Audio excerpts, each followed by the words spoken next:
എല്ലാവരുടെയും ഈ പറഞ്ഞ ഒറ്റപ്പെട്ട സംഭവം എന്ന് പറയുമ്പോൾ രണ്ടാഴ്ചക്കിടയിൽ ഈ പ്രദേശത്ത് ഇവിടുന്ന് 1/2 കിലോമീറ്റർ ദൂരമില്ല മറ്റൊരു യുവതി പ്രസവവുമായി ബന്ധപ്പെട്ട് ഇതേ അനുഭവത്തിൽ കൂടി ഇതുപോലെ തിരിഞ്ഞു നോക്കാതെ കരുനാഗപ്പള്ളി താലൂക്ക് ആശുപത്രിയിൽ ദിവസങ്ങളോളം കഴിഞ്ഞിട്ട് അവിടുന്ന് അവസാനം വണ്ടാനത്ത് എന്ന് മരണപ്പെടുന്ന സാഹചര്യമുണ്ടായി.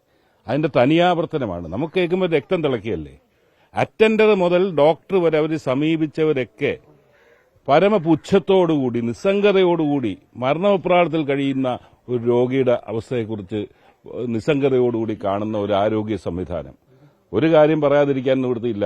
നമ്മുടെ സംസ്കാരത്തിൽ സ്ത്രീ എന്ന ആ ഒരു സങ്കല്പത്തിന് നമുക്ക് മനസ്സിൽ കുറെ സങ്കല്പങ്ങളുണ്ട്. മലയാളിയുടെ സംസ്കാരത്തിൽ വീണ ജോർജ് അപമാനമാണ് എന്ന് പറയാതിരിക്കാൻ നിവൃത്തിയില്ല. കാരണം ഇത്രയും സംഭവങ്ങൾ ഉണ്ടായിട്ടും വെറുതെ ന്യായീകരിച്ച് അല്ലെങ്കിൽ ഓരോന്നും വൈറ്റ് വാഷ് ചെയ്യാനുള്ള നിലപാടുകൾ മാത്രമാണ് അവരുടെ ഭാഗത്തുനിന്നുണ്ടാകുന്നത്.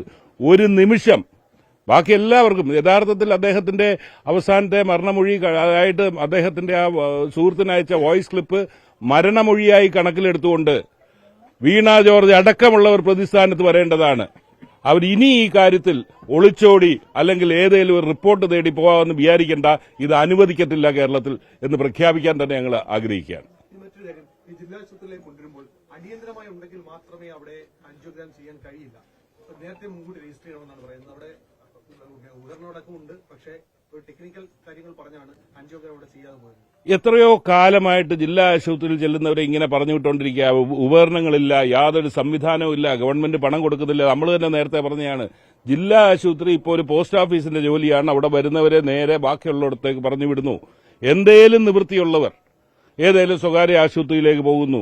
യാതൊരു നിവൃത്തിയില്ലാതെ അവരുടെ ജീവന് വിലയില്ലാത്ത അവസ്ഥയിലുള്ളവർ മാത്രമാണ് മെഡിക്കൽ കോളേജുകളിലേക്ക് പോകേണ്ടി വന്നത്. ഒരു കാലഘട്ടത്തിൽ കേരളത്തിന്റെ ഏറ്റവും മാതൃകാപരമായ സ്ഥാപനമായിരുന്നു മെഡിക്കൽ കോളേജുകൾ എന്നുള്ളത്. അത് ഈ നിലയിലേക്ക് അധപ്പതിച്ചു. നമുക്കൊക്കെ രക്തം തിളക്കിയല്ലേ. ഒരു രോഗിയുടെ ദുരവസ്ഥയിൽ മരണോപ്രാളത്തോടുകൂടി കഴിയുന്ന ഒരു രോഗി അറ്റൻഡറെ കാണുമ്പം വീൽ ചെയർ ഉന്തുന്ന ഞങ്ങളുടെ ജോലിയല്ല.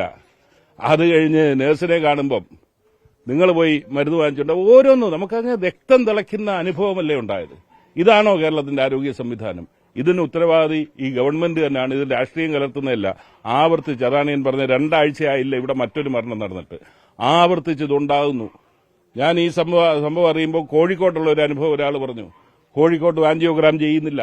ഇതുമായി ബന്ധപ്പെട്ട് ആർക്കോ പണം കൊടുക്കാനുള്ളതുകൊണ്ട് എക്യുപ്മെന്റ്സിന്റെ മറ്റ് പോരായ്മകളുണ്ട്. അതാണെങ്കിൽ ഇവർക്ക് അടുത്ത ഹോസ്പിറ്റലിലേക്ക് റെഫർ ചെയ്തുകൂടാ? ഇവിടെ ഇല്ല, നിങ്ങൾ ഏതെങ്കിലും പ്രൈവറ്റിൽ പോയി ജീവൻ രക്ഷിക്കൂ എന്ന് എന്തെങ്കിലും പറയണ്ടേ? ഇങ്ങനൊരു സിസ്റ്റത്തെ തകർത്ത ഒരു ഗവൺമെന്റ്, അവരാണ് ഇതിന്റെ യഥാർത്ഥ കുറ്റക്കാർ.